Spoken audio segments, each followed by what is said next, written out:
Hello, I'm Dr. April Moreno. Welcome to this special podcast recording episode on service dogs. This talk is going to be all about service dogs. And I've recorded this a few times, but due to technical difficulties, I have a completely separate recording of this very same topic in my Facebook group, the Sisterhood of Limitless Living. It's going to be probably more defined in that Facebook group because it's also got the video and the description. But here in the podcast, I'll be talking to you with very similar experiences and discussions about service dogs. But if you want to learn more about service dogs and you would like to get more of a visual description of this episode, feel free to join me in the Sisterhood of Limitless Living Facebook group. So today, in this recording, this episode about service dogs, we'll be talking about what a service dog is, so what that definition kind of looks like, what service dogs are trained to do, what the requirements are for a service dog, and then also how you can either have a service dog in your life or you can have one trained. And then I'll share a little bit about my story with a service dog. I've had my service dog for, he's been trained for a few years now. And I'll be talking to you about how he has helped me through my autoimmune challenges. All right, so let's talk about service dogs. Specifically, what is a service dog? They are trained to do specific tasks, and they tend to help people with disabilities. They are specifically trained for people with disabilities to do some sort of physical assistance and possibly psychological assistance as well. But basically the focus tends to be on physical assistance. And service animals tend to be dogs. Very frequently we'll see them as Labradors, but they don't have to be. They can be other dogs as well. And I've seen on this the ADA website where there were also like service ponies. And to be honest, my dog is about 80-something pounds, and some people think he's more of a pony. He's a giant schnauzer. He's pretty big, long legs.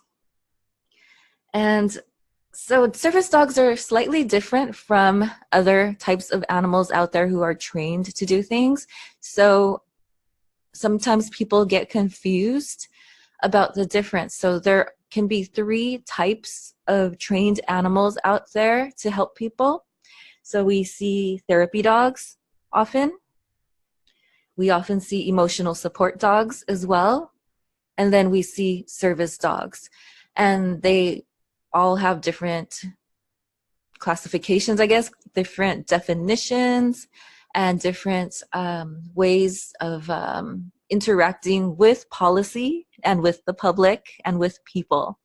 And so pretty much therapy dogs are often specifically trained to help people going through often like mental health or stressful circumstances. So you'll see nonprofit organizations that you can contact. You can hire some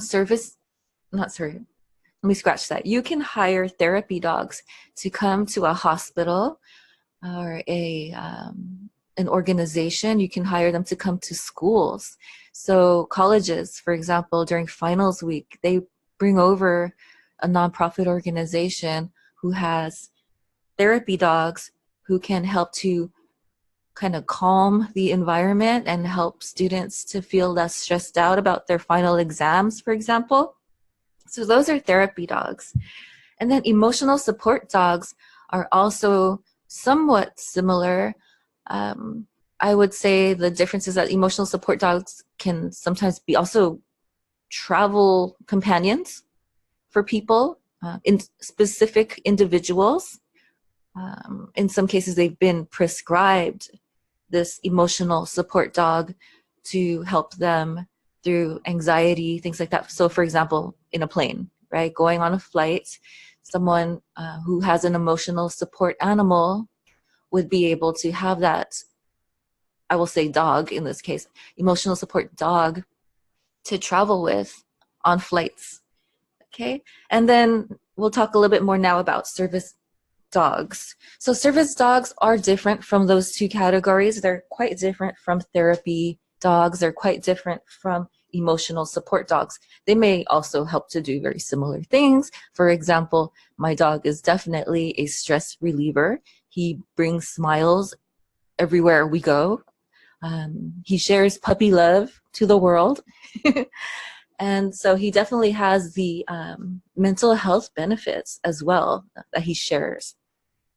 But service animals, and specifically service dogs, are able to travel with the specific individual that they were trained to serve pretty much anywhere, like in the United States, I can say. Service dogs can travel with you on a bus, on a plane, on a train, pretty much everywhere you need to go. The service dog can go with you into a supermarket or any public location for physical assistance. In general, it's physical assistance for disabilities, for assistance with people with disabilities. And so, people may ask questions. Okay, so, people have the right to ask two types of questions when you have a service dog. They can ask you what the dog is able to do, okay, specific tasks that the dog can do, and then they can also ask you if the dog is here to help you with a disability, okay? And so I want to go into more detail on this part, okay? So if someone asks you about your service dog and why you have your service dog, you are able to tell them that it's for assistance with a disability. And you can, if they continue to ask questions, you can give detail on the specific example of the disability. For example, my dog helps me with dizziness. My dog helps me with balance. My dog helps me if I fall. Okay? You are not required to talk about your specific autoimmune, in this case, autoimmune condition. You are not required to disclose your diagnosis to anyone in the public. Okay? Especially if they're asking about your service dog. You are not required to share those details. You can just say, yes, the dog helps me with a disability. And, it involves maybe pain, numbness, tingling, balance, falls, okay? And then, then they can say, what is the dog trained to do? Well, my dog helps me because I can hold on to his back. And you get it. The things that the dog can do is basically you can lean on the dog for support. So you can get up from a fall, for example. You can have a dog be able to be trained to pick things up for you. So there are a variety of things that service dogs can be trained to do. And that leads me to the next question that was out there about requirements. Are there any specific requirements for your dog to be, certified or accepted to be a service dog? So this is a really important question. It's a great question, right? So in the case of like therapy dogs and emotional support dogs, they often have a certificate. They often can show some kind of proof of certain type of training through a certain organization, and that's great, right? But in the case of service dogs, that requirement is slightly different possibly because they're not trained necessarily to do one specific thing. Your service dog, if you have a disability, has been specifically trained to help you. Okay, so it could be also for like vision assistance. It could be for identifying if there's a barrier in the path. Your dog can be trained for so many things. And I only know some of them. There can be many more. Okay, like for example, again, picking things up for you, opening doors maybe, closing a door behind you even. So these are things that dogs can be trained to do. And it's going to be specific to your needs. Okay, so in terms of requirements, there are no specific requirements, but your dog definitely has to be trained. Your dog has to be able to demonstrate the ability to understand commands. Your dog has to be able to do those tasks that you have described to this person. Okay, so I think one really important one is for your dog to be able to stand or sit or lie down for a certain number of minutes and to be calm. And I guess I can talk about that a little bit more too, because there's kind of like an on and off mode for your dog, on duty, off duty, yeah. But yeah, so there are certain things like, especially like, for example, if you're going to go on a plane with a service dog, your dog has to be able to stand there alone for a certain number of minutes because you have to go through the security check. Your dog has to be waiting for you. Okay, and it can be a busy location. It could be the busy airport with tons of people, lots of noise, but your dog has to show this ability to be well trained, that they are well trained. Okay, so that's really what I can tell you about service dogs and requirements.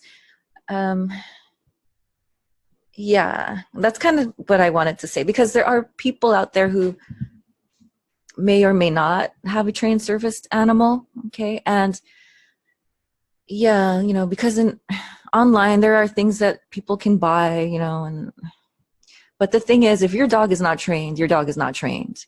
And the thing is, it shows, it often shows. Like you can maybe say they're in training, but they've got to be able to show that they've been trained for something, So that's kind of the issue when it comes to service dogs, requirements, things like that. You can actually have your school, the service dog organization or the school provide you with documentation and proof that you can show people.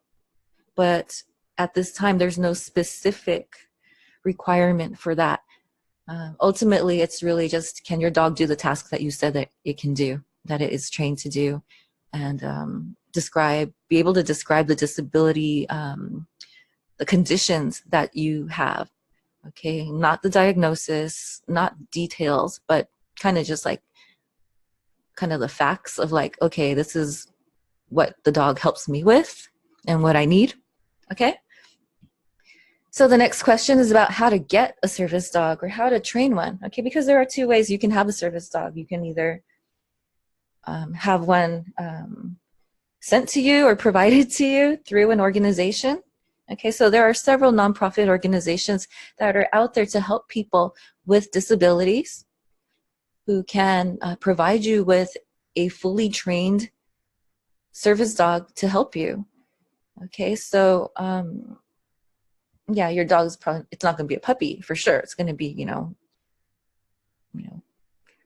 definitely more mature and well trained to be able to help you. And there are organizations that can help you with the funding if it's not free. I'm not sure on this, but there's like capuchin monkeys out there, and I talk about this a lot. I think it's so interesting because there are monkeys that are out there that are trained to help people as well with disabilities, to pick things up and stuff. And there's this website out there that it says that they offer free capuchin monkeys. So that's kind of cool for service for people with disabilities, which is pretty cool.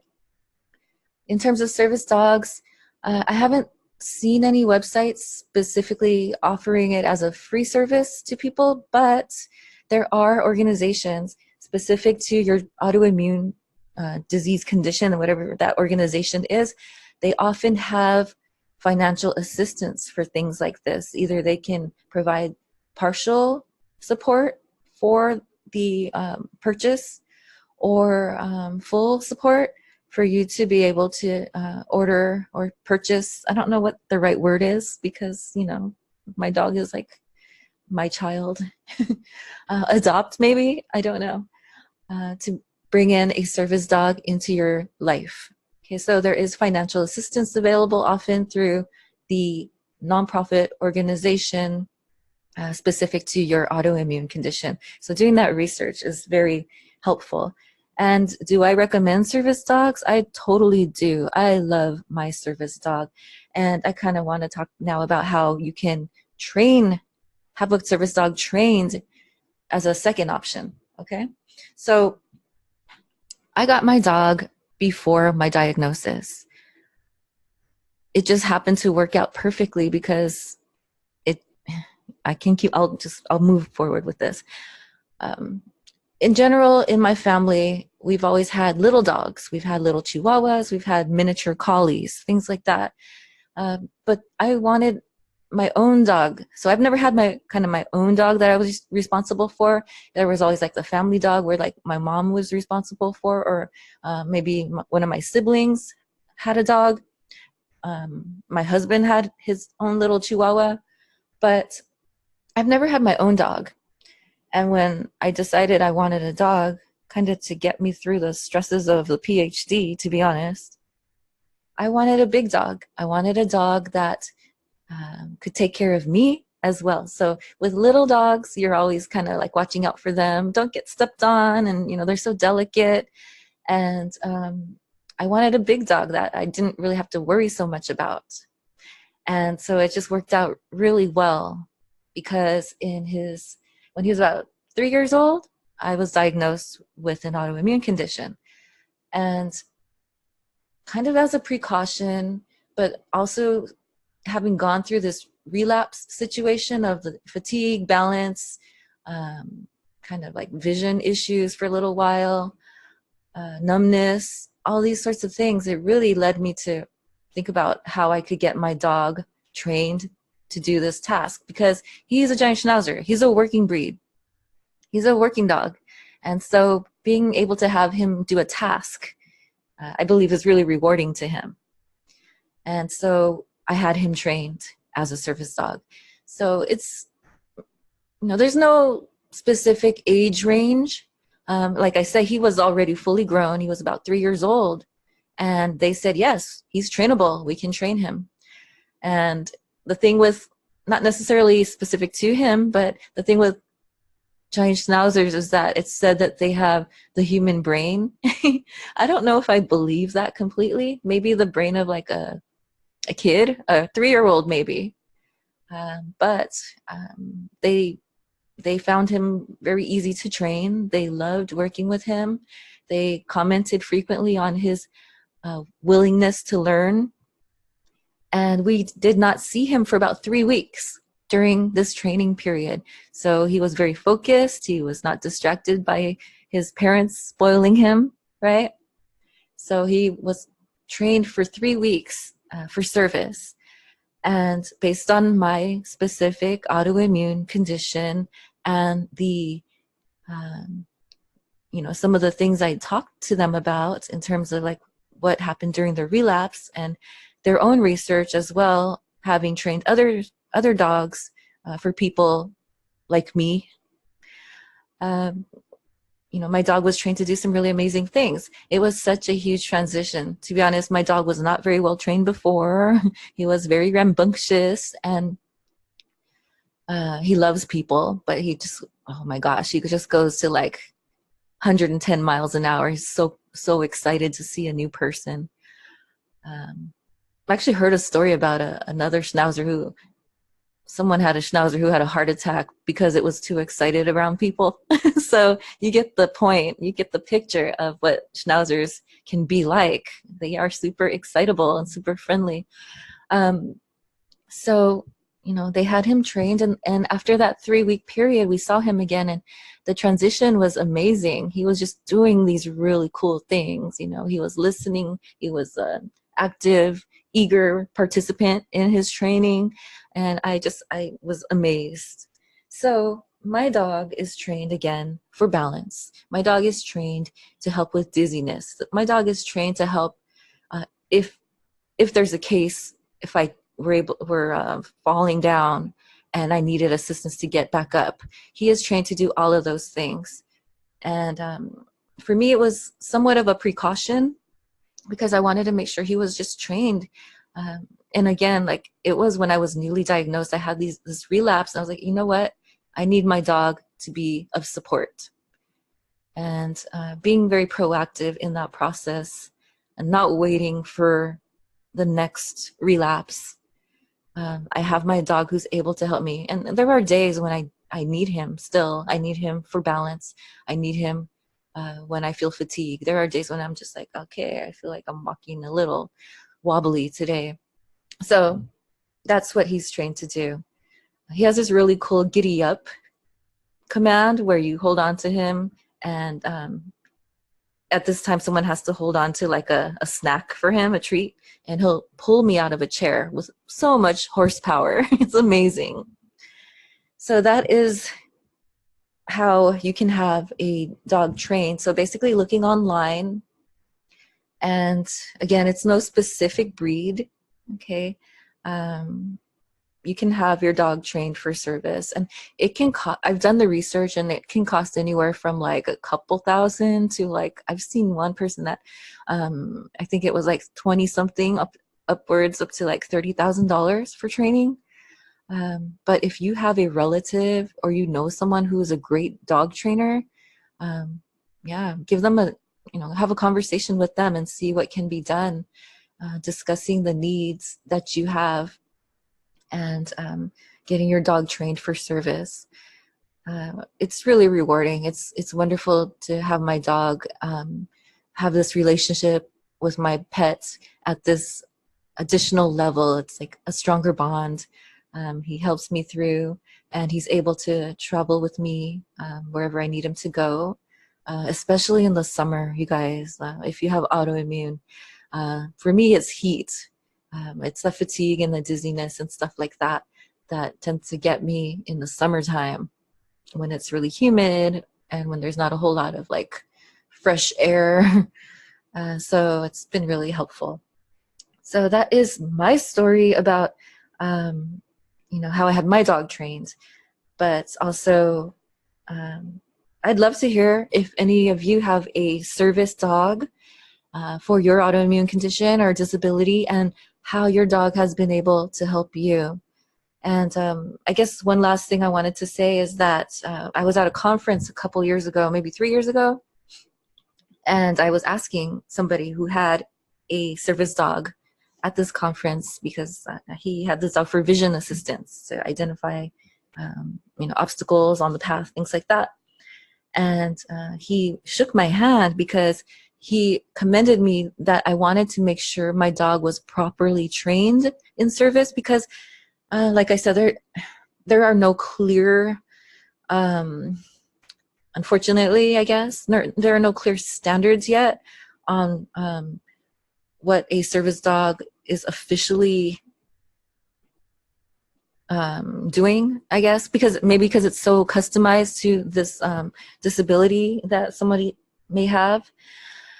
And so he shook my hand and he just said, there's a lot of misuse out there of service dogs, misuse of this category. And so I commend you that you want to make sure that you are having your dog trained and, certified, in quotes, certified in the right way. Okay. And so it's out there, and, there's a lot to say about that. And it's not like we can always know someone's situation. And I think in the disabled community, we have to be very cautious about judging. Okay. And we know that because we have invisible illnesses. So we don't want to do that either. But dogs need to be trained. They need to be able to show that they're well trained. Okay. And so, that's pretty much all the information I have for you today on all things service dogs in this episode.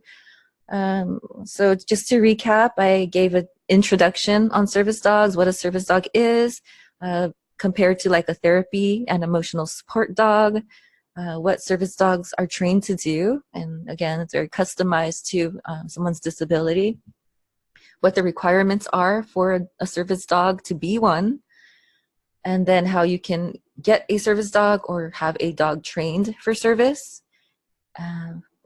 Just shared my story. And again, I'd love to hear from any of you out there if you have a service dog and what your experience has been. It's been a wonderful experience here. I love my dog. And again, yeah, I guess the last thing I would say is, yeah, there's like the off and on mode for dogs. And so once they put on their gear, they are there for service, you know, and when they're home and their gear is off, they can be puppies and they can be fun and they can be dogs.